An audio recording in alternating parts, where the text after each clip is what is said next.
मुंबई के बसई के बीच एक सिर कटी लाश बरामद हुई और ये लाश एक लड़की की थी जो काले रंग के एक सूटकेस में पैक थी और पुलिस लाश का बरामद पर पोस्टमार्टम के लिए भिजवा देती है। साथ उसके कटे सिर को ढूंढने की कोशिश शुरू कर देती है, लेकिन कोशिश लाश की पहचान पाने को पता कर पाने को भी होती है, लेकिन ये कोशिश करते करते करीब साल भर लग जाते हैं और वक्त गुजर जाता है, मगर पुलिस को कोई सुराग नहीं मिल पाता। और लेकिन एक रोज़ अचानक एक शख्स एक लड़की को ढूंढते हुए पुलिस के पास पहुंचता है और फिर उस सिर कटी लाश का खौफनाक राज खुल जाता है और उसी से खुलने के बाद होश सबके उड़ जाते हैं। नमस्कार, आदाब, सत श्री अकाल। भदोही प्लस में आप सबका स्वागत है। मैं आपका दोस्त अमित कुमार। आज हम एक ऐसी सच्ची घटना का जिक्र करने वाले हैं जो मुंबई के बसई की है, जो दरअसल अपने आप में बहुत बड़ी बात है। और ये कहानी सुनने के बाद शायद आपको बुरा भी लगे और काफ़ी मंजर भी लगे, लेकिन ये कहानी काफ़ी रोचक है और आज हम इसी के बारे में आपके बीच में शेयर करने जा रहे हैं। दरअसल वो दिन था 26 जुलाई 2021 जो बसई महाराष्ट्र में पड़ता है। उस दिन मुंबई के पास बसई इलाके के बसई भूई गांव के बीच पर एक कीचड़ में लोगों के काले रंग का एक बैग बड़ा सा सूटकेस मिलता है और खबर जब पुलिस तक पहुंचती है तो पुलिस फ़ौरन मौका वारदात पहुंच जाती है और मामला पहले ही नज़र में बेहद संदिग्ध लगता है, लेकिन क्योंकि एक सुनसान बीच पर किसी सूटकेस के पड़े होने का कोई मतलब समझ में नहीं आता। ऐसे ही आशंका थी कि वही होता है जो सूटकेस के पास लाश बरामद होती है और एक लड़की की सिर कटी लाश मिलती है। चूँकि पहली नज़र में ये साफ हो चुका था कि ये मामला कत्ल का है, तो बसई पुलिस फ़ौरन आईपीसी धारा 302 के तहत कत्ल का केस दर्ज कर मामले का छानबीन शुरू कर देती है। लेकिन लाख कोशिश के बावजूद भी कई महीने गुजर जाने के बाद भी पुलिस के हाथ खाली ही रह जाती है और इस बीच पुलिस की लाश सूटकेस के लाश पर मौजूद कपड़े बगैर की अलग अलग तस्वीरें एवं उतार कर उनके पोस्टर बनाकर पूरे महाराष्ट्र में फैला देते हैं, ताकि कहीं भी अगर कोई तस्वीरों को देखे तो पुलिस के संपर्क में तुझे तफ्तीश की आगे बढ़ाई जा सके। दरअसल लेकिन जब पुलिस की इन कोशिशों के भी बावजूद फ़ायदा नहीं हुआ तो हर हाल में पुलिस का लाश पोस्टमार्टम करवाती है और हमें इससे कुछ डीएनए सैंपल सुरक्षित रख कर मामले का कोई सुराग नहीं मिल पाता तो इंतज़ार करने लगती है और इस तरह एक साल गुजर जाते हैं, लेकिन पुलिस को इस लाश का सिलसिले में कोई खबर नहीं मिलती। तब उधर मारी गई इस लड़की के घर वालों ने कर्नाटक के एक बेलगांव से करीब साल भर बाद अपनी बेटी को तलाशते हुए मुंबई पहुंच जाते हैं और असल में ये सानिया नाम की लड़की, रेखा नाम की उस लड़की की शादी मुंबई ही एक नाला सोपारा में रहने वाले हाफिज शेख के साथ हुई थी और सानिया के माँ बाप बचपन से ही मौत हो गई थी, तो उसे अपने चाचा चाची ने उसे पाल पोस कर बड़ा किया और उसने अपने भतीजे को फ़ोन कर बात बनाने की कोशिश कर रहे थे, लेकिन उसका फ़ोन स्विच ऑफ आ रहा था, जबकि उसका दामाद हाफिज़ हर बार अपने ससुराल से फ़ोन आने पर रॉन्ग नंबर बताकर फ़ोन काट देता था। और खैर मुंबई आने के बाद जब सानिया ने अपने घर वालों से जब नाला सुपारा सानिया ने ससुराल गए हो तो ये जानकर हैरान रह गए कि हाफिज़ और उसका परिवार अब वहाँ नहीं रहता। तो सानिया के चाचा जावेद शेख और उसका दामाद हाफिज़ की माँ से बात करने से कामयाब हो गए, तो हाफिज़ की माँ अपने धोखे से आकर उन्होंने बताया कि उसकी अब वो नाला सोपारा में प्रॉपर्टी बेचकर मुंद्रा शिफ्ट हो गए हैं, लेकिन वहीं रहते हैं। अब सानिया के चाचा जावेद और बाकी रिश्तेदार मुंब्रा में उसके ससुराल पहुंचे और वहां उन्होंने सानिया और हाफिज़ की छोटी सी बेटी अमारा को घर में देखा, लेकिन सानिया कहीं नहीं दिखी नज़र आई। तो जब उन्होंने अपनी बेटी के बारे में ससुराल वालों से पूछा तो ससुराल वालों ने टकासा जवाब दिया और सानिया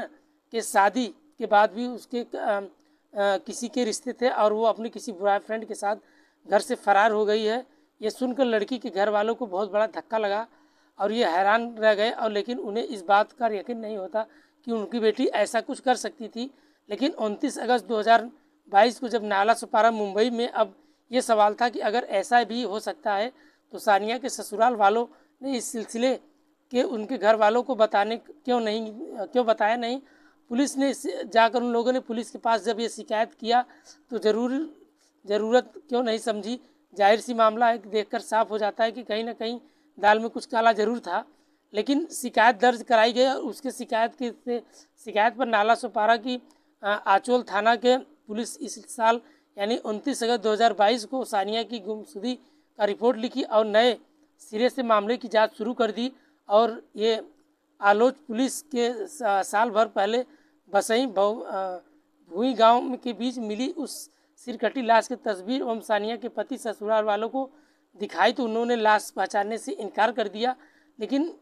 पुलिस ने ये तस्वीरें बेलगांव में आए सानिया के घर वालों को दिखाया तो उन्होंने देखते ही पहचान लिया। उन्होंने ये उनकी बेटी की लाश है और घर वालों का लाश के साथ मिलने पर कपड़े एवं वैरंग की पहचान भी कर लिए। लेकिन इस तरह जब पुलिस अब साल भर पहले मिली इस कटी लाश की पहचान कर पाती तो पुलिस भी बाकी आखिर सानिया का कत्ल किसने किया, इसे तमाम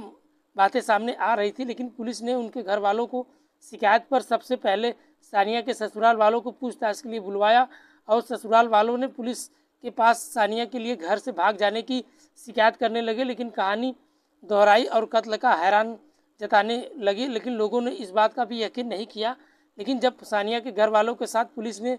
भी लगने लगा कि वो ना ही तो कोई कत्ल है और ना ही सानिया के ससुराल वालों का हाथ है तो लेकिन पुलिस ने किसी तरह उन्हें गिरफ्तार करने से मामले की पूरी तरह तफ्तीश करने को ठीक समझा। तो पुलिस ने सानिया के पति हाफिज़ और उनकी नन्ही सी बेटी का अमारा के साथ डीएनए सैंपल का कलेक्ट कर उनके सानिया के लाश के साथ उनका डीएनए सैंपल पहले से ही जा चुका था और इसलिए सैंपल का रिपोर्ट आई तो ये साफ़ हो चुका था कि वसई में बीच जो मिली ये सिरकटी लाश ये सानिया का ही थी। अब ये साफ़ हो चुका था कि सानिया का जो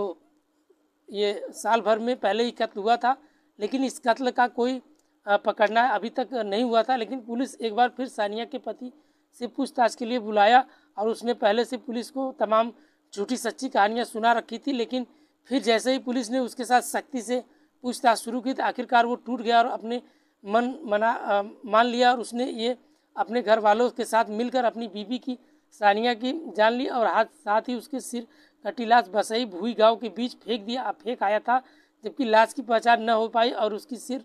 को खाड़ी में फेंक दिया था। लेकिन वही जब ये जवाब दे रहा था तो यही वो दिन था जब लोग अरे खुदा की राह में कुर्बानी दे रहे थे। तब मैं हाफिज़ अपने परिवार के सानिया का कत्ल कर दिया और रोज़ जब पूरी दुनिया बकरीद की खुशी मना रहा था तब वो हाफिज़ के घर वालों पूरी प्लानिंग के मुताबिक अपनी बहू की जान ले रखे थे और उन्होंने बकरीद के बहाने सानिया को छोटी सी बेटी अमारा को पहले से ही उसको बुआ के घर भेज दिया था ताकि वो उसको ये पता ना चल सके, यकीन न हो सके। और मिलकर उसने पहले सानिया के हाथ पांव बांध कर उसको पानी के टंकी में डाला और डुबोने से उसकी जान चली गई। उसके बाद उसने सबूत मिटाने के लिए हाफिज़ ने और उसके पिता हनीफ ने खुद अपने हाथों से सानिया का सिर काटा और घर के अलग थलग कर दिया और सिर कटे धड़ से अलग अलग करके फेंकने की प्लानिंग बनाई। लेकिन उन्होंने पकड़े जाने की डर से इतना ज़्यादा था कि सिर कटने के बाद हाफिज़ ने पहले ही हेयर ट्रिमर के जरिए सानिया के सिर में बाल काटा और हटा दिया और उससे अपने चेहरे पर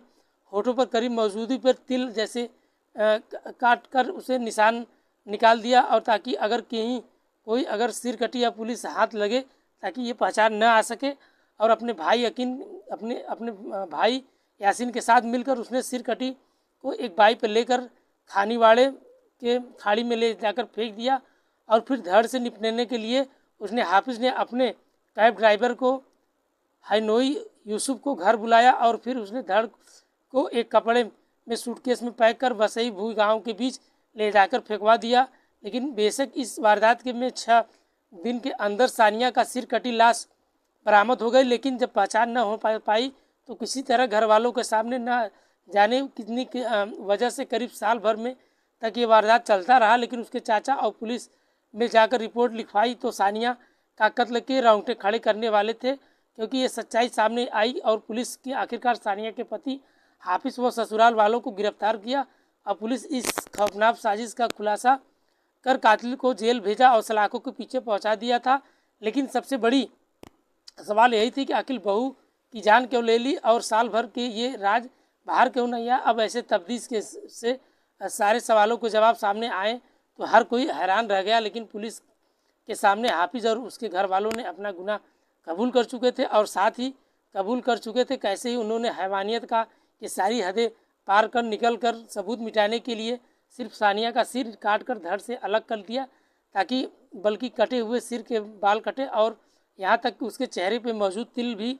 उन्होंने उखाड़ दिया, क्योंकि सबसे बड़ा सवाल यही था कि आखिरकार एक परिवार में ऐसी गिरी हुई हरकत कौन कैसे कर सकता है। दरअसल एक बच्ची की गोद लेने के लिए ये पूरी खूनी साजिश रची गई थी। दरअसल हाफिज़ के घर वालों को या हाफिज़ सानिया की बेटी अमायरा को किसी ने गोद देना चाहते थे, लेकिन बहन यानी सानिया की नगर ननद की शादी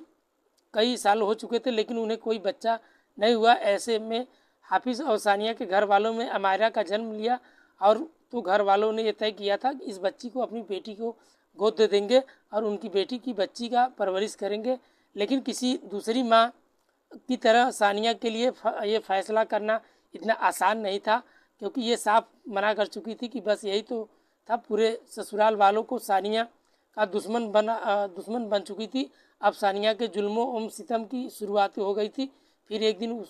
वो भी आया कि जब उसका कत्ल कर दिया गया और हाफिज़ और उसके घर वालों ने सानिया का कत्ल करके पूरी प्लानिंग के साथ किया था। कत्ल के लिए उन्होंने बकरीद का ही दिन चुना और बकरीद के बहाने सबसे पहले उन्होंने सानिया की बेटी अमायरा को उससे अलग किया, ताकि उसकी बुआ को घर भेजवा दिया, जिससे वो अमायरा को गोद देना चाहते थे। लेकिन ये भी तय एवं प्लानिंग भी मुताबिक पहले उन्होंने सानिया के हाथ पैर बांधे और पानी में डुबोकर उसे मार डाला। फिर सबूत मिटाने के लिए लाश के कई टुकड़े कर डाले और किसी तरह कत्ल के बारे में कानो कान खबर नहीं किसी को, और इसलिए उन्होंने सिर्फ सर और धड़ को अलग कर कर फेंक दिया था। और इस कत्ल की साजिश को छुपाने के लिए खातिर वो अपने चुपचाप नाला सुपारा के वाला मकान में बीच पर वहाँ से फेंक कर चले गए थे। लेकिन किसी तरह सानिया का लाश निपटाने के लिए उन्होंने अपने घर वाले तो किसी सानिया की बेटी को अपने गोद देना चाहते थे, लेकिन इसकी दिमाग लगाने के बावजूद आखिरकार हाफिज़ और उनके घर वालों पकड़े गए। और इस केस के खुलासे वैसे इस केस का सुलझाने के बसई पुलिस के जिस तरह से ये रोल की तारीफ़ करनी होगी, उन्होंने सिरकटी लाश को न सिर्फ अलग तस्वीरें खींची कर बल्कि तमाम जो भी उसकी ज़रूरत थी उसके लिए DNA सैंपल भी सुरक्षित कर रखा था। आखिरकार यही चीज़ कत्ल के खुलासे की वजह बन गई और असली कातिल कानून के शिकंजे के पीछे है। कहानी के माध्यम से दोस्तों किसी का दिल दुखाना नहीं या किसी के प्रति कोई ठेस नहीं था, बस आपके साथ शेयर करना था। कहानी अगर आपको अच्छी लगी हो तो प्लीज़ कमेंट में अपनी राय ज़रूर बताइएगा। और एक चीज़ और कहना चाहेंगे दोस्तों, जो 18 वर्ष से कम है वो प्लीज़ हमारा वीडियो न देखें, ये उनके लिए वीडियो नहीं है। और अगर आप चैनल पर नए हो तो प्लीज़ चैनल को सब्सक्राइब करें और हमारे फेसबुक पेज को भी फॉलो करें। ऐसी रोचक और कहानी के साथ हर रोज़ मिलते रहेंगे। आज के लिए इतना ही, मिलते हैं नेक्स्ट में, तब तक के लिए बाय बाय, गुड नाइट, जय हिंद दोस्तों।